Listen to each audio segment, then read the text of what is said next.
이번 사연은 며느리에게 친정 장례식도 가지 말라고 한 시어머니를 매장시켜버렸다는 며느님의 사연인데요. 무식하면 용감하다는 말이 있는데 이렇게까지 용감할 수가 있는 걸까요? 함께 보시겠습니다. 사연 시작 전에 좋아요, 구독 부탁드리겠습니다. 채널에 큰 힘이 됩니다. 안녕하세요.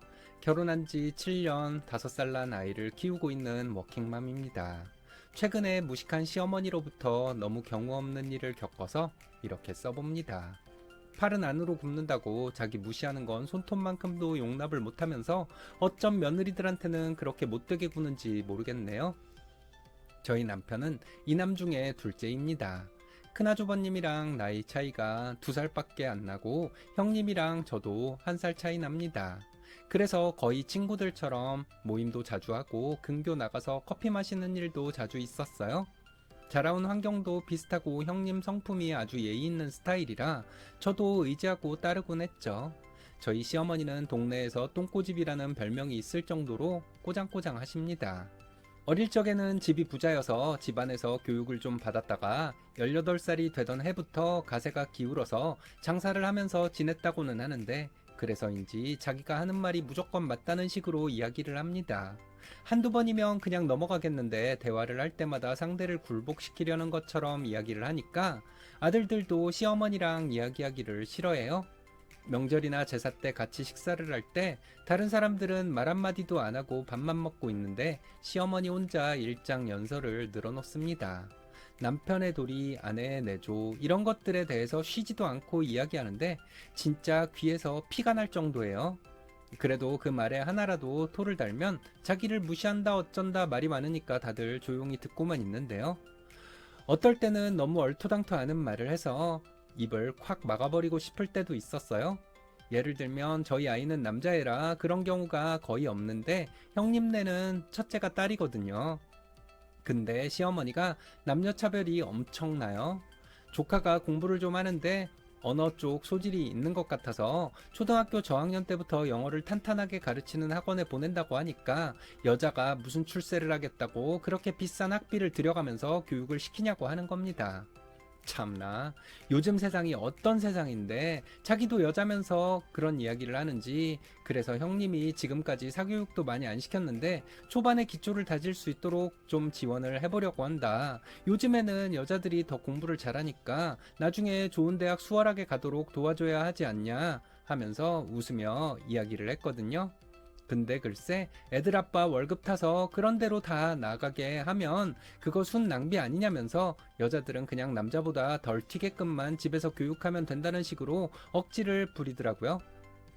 그런다고 자기가 학비를 보태주는 것도 아니면서 어찌 말을 그리 하는지. 듣던 제가 너무 어이가 없어서 안 드셨으면 상 치우겠다고 하며 말을 잘라버렸습니다. 형님은 시어머니가 도대체 왜 저러는지 모르겠다고, 애들 아빠 혼자 일을 하는 것도 아니고 자기도 맞벌이 하면서 알아서 잘 키우겠다는데 감놔라 배놔라 한다고 성질을 냈고 저도 너무 공감이 되어서 같이 씹었네요.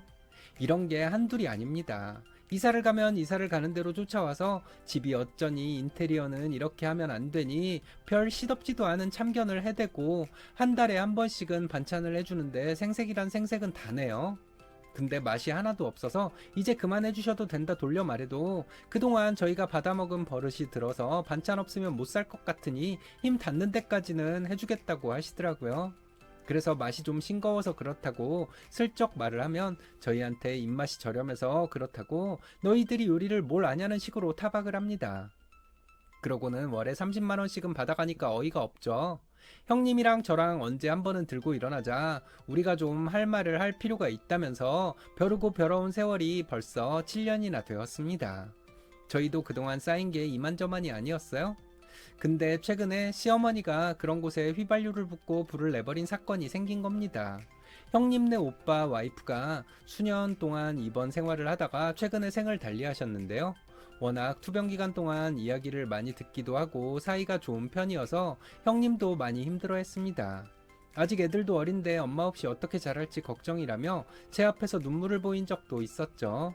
살 수 있는 날이 얼마 안 될 것 같다고는 생각을 했는데 이렇게 빨리 떠날 줄 몰랐다고 하는 모습을 보며 저도 마음이 다 안 좋더라고요. 시어머니는 형님네 사정을 대충 아셨지만 한 번도 위로한 적은 없습니다. 오히려 입원하는 내내 왜 병문안을 가냐면서 딸은 결혼하면 출가회인인데 계속 친정이나 신경 쓰고 있을 거냐고 타박을 하셨습니다. 그렇게나 자기 식구만 아끼는 시어머니 앞에서 형님은 골문 가슴을 싸맨 채 아무 소리도 안 하셨고요. 근데 사람이 아무리 그래도 넘지 말아야 할 선이라는 게 있잖아요. 이번에 상을 당하고 형님이 큰애는 장례식에 같이 가지만 작은애는 너무 어려서 시어머니 댁에 잠깐 맡겨둘 수 있겠는지 부탁을 하셨나 보더라고요. 그것도 얼마나 고민하다가 말을 했겠습니까? 근데 거기다가 대고 네가 지금 제정신이냐, 애를 어디다가 맡기고 거기 간다고 하냐면서 막 뭐라고 했다는 겁니다. 시어머니는 집에서 하는 일도 없으면서 애는 도저히 못 보겠다고 난리를 치셨고 하는 수 없이 둘째는 저희 집으로 오게 되었어요. 형님은 사람이 어떻게 저렇게 파렴치하고 무례할 수 있냐면서 나를 얼마나 무시했으면 집안에 일이 생겼는데도 저런 취급이냐고 눈물을 보이셨고 저도 같이 울었습니다. 그러면서 많은 생각이 들더라고요. 시어머니는 도대체 며느리를 뭘로 생각하는 걸까? 그냥 물건 취급하는 건가? 밥 차리는 사람으로만 생각하면서 무시하면 된다 여기는 건가? 너무 답답해서 남편에게도 어쩜 이럴 수 있냐 토로했고 남편도 시어머니가 선을 넘었다고 동의했습니다. 근데 더 웃긴 건 그 다음날 걸려온 전화 내용이었어요. 형님이 장례식장에 있느라 기운이 하나도 없을 것 같아서 간단하게 마실 수 있는 것들을 챙겨서 가려고 짐을 싸고 있는데 시어머니가 뭔 일로 전화를 했더군요. 아침부터 무슨 일이냐 했더니 주말인데 뭐 하냐고 하더라고요. 그래서 애들 아빠랑 형님네 장례식장 가보려고 한다. 뭐 필요한 거 있으시냐 했죠. 애들끼리 집에 있기는 위험할 것 같아 저희 동생한테 집을 잠깐 봐달라고 하고 가려던 참이었습니다. 그러니까 시어머니가 대뜸 하는 말이 왜 남편을 데리고 장례식장에 가려고 하느냐는 것이었어요. 남의 집 초상에 네가 왜 가고 피곤한 애비는 왜 데려가는 거야. 그 정도로 오지랖을 부릴 거면 너 혼자 조용히나 가던지. 순간 이게 무슨 소리인가 싶어서 어안이 벙벙해졌습니다. 아무리 그래도 남의 집 초상이라뇨. 자기한테 못되게 굴었던 사람도 아니고 사돈집 이야기를 남 이야기하는 듯 하는 게 어이가 없었어요. 제가 아무 말도 안 하고 있으니까 저한테 네가 생각해도 할 말이 없냐면서 그러게 왜 계산도 안 나올 짓을 하면서 소란을 피우냐. 장례식장 갈 생각하지 말고 집에나 붙어 있으라 하면서 끊더라고요. 제가 가만히 서서 전화기만 붙들고 있으니까 남편이 와서 무슨 일이 있냐고 하는데 이걸 어디서부터 어디까지 말을 해야 하나 싶었습니다. 일단 정리가 안 되어 나중에 이야기하자고 하고 차를 타고 출발했어요. 장례식장에 가보니까 형님 얼굴이 헬쓱한 게 너무 안 됐더라고요. 저한테 자기 힘들 때 이렇게 도와주는 사람이 또 어딨겠냐면서 고맙다고 하는 걸 보니 더 마음이 아팠습니다.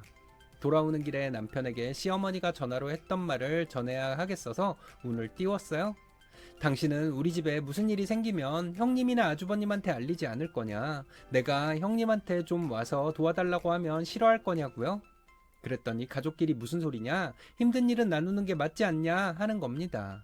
그래서 솔직하게 말했어요. 시어머니가 너무 이해할 수 없는 말을 했다. 아무리 이 집안에 시집온 며느리라 하더라도 너무 천대하시는 거 아니냐. 나는 우리 집에 이런 일이 생겨도 똑같이 말씀하실 것 같아서 겁이 난다고요.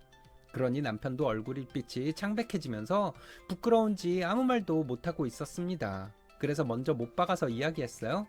다음번에 이런 이야기가 나온다면 시어머니한테 조금 버릇없어 보이더라도 한 말씀 드려야겠다고요. 그리고 그 주 일요일에 일이 벌어집니다. 시아버지가 낚시를 가셨다가 고기를 많이 잡아서 시댁에서 다 같이 회를 떠먹자고 하셨어요.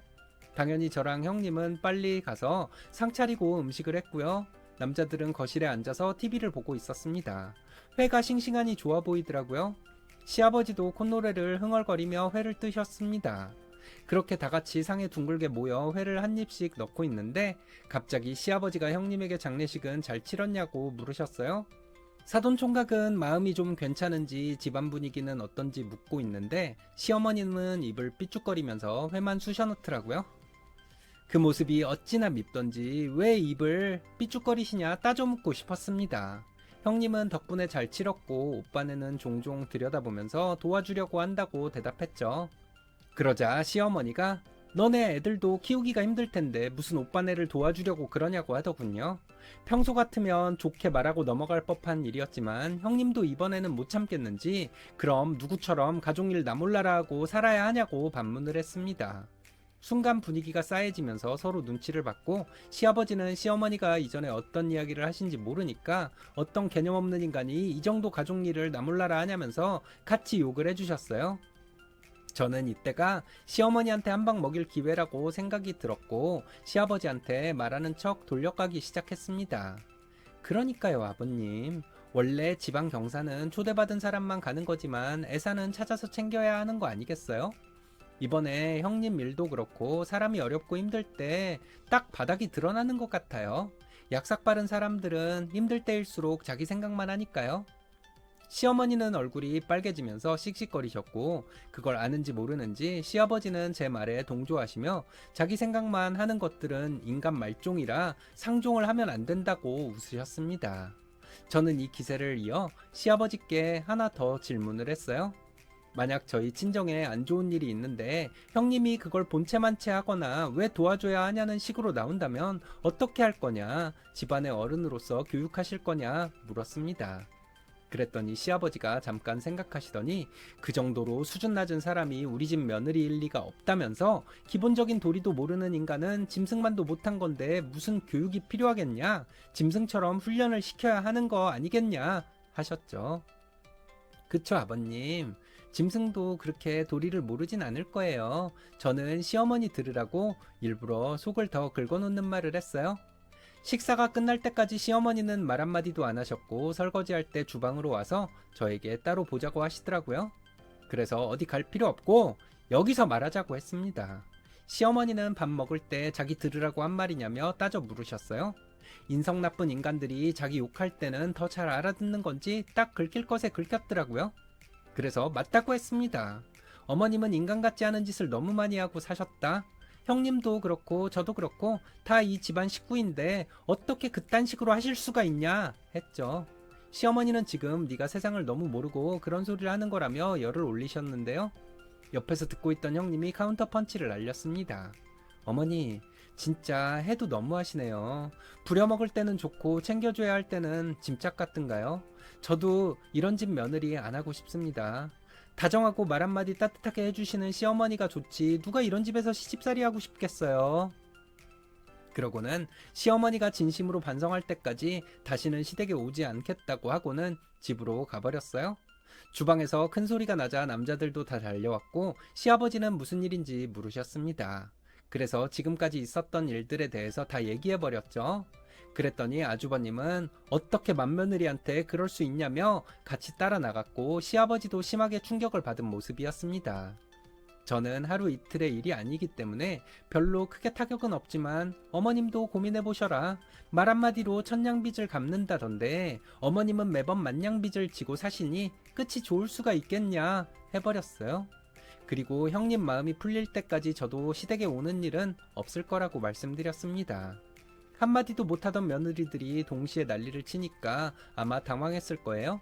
자기 말에는 아무 소리도 못하고 다 순종할 줄만 아는 줄 알았을 테니까요. 지금껏 참아준 줄 모르고 함부로 대한 결과를 받는 거라고 생각합니다. 그리고 남편이 난리를 칠 줄 알았는데 의외로 별말 없네요. 이번에는 100대 0으로 시어머님이 잘못했다고 생각했나 보죠. 시아버지께는 너무 무례했던 것 같아 따로 죄송하다는 연락을 남겼고 이해한다고 해주셨습니다. 그리고 지금 시댁에 안 간 지 3주가 지나가네요. 아직까지는 아무 연락도 없는데 아마 고민 중이시겠죠. 형님네하고는 자주 만나서 밥도 먹고 예전처럼 잘 지내고 있어요. 그래도 서로 힘이 되는 입장이라 얼마나 다행인지 모릅니다. 시어머니가 아무리 자기 마음대로 살아온 인물이라 할지라도 이번만큼은 반성을 제대로 했으면 해요. 그래야 가족의 의미도 말의 무게감도 깨닫게 될 테니까요. 여기까지 두 며느리의 하소연이었습니다. 혹시 저희에게 하고 싶으신 말 있다면 댓글로도 남겨주시면 좋을 것 같아요. 긴 이야기 들어주셔서 감사합니다.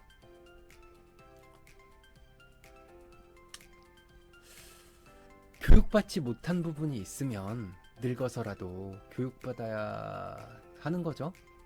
시어머니 입장에서는 득과 실을 따져서 교화될 기회이지만 그럴 사람이었으면 그 나이까지 그 모양인 걸 보면 별 가능성은 없어 보입니다.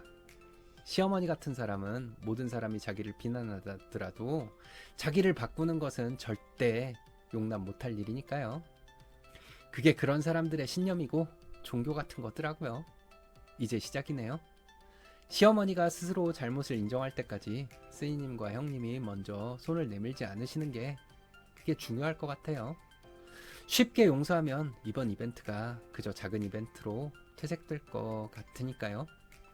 물론 시어머니가 스스로 잘못을 인정할 사람은 아니지만요.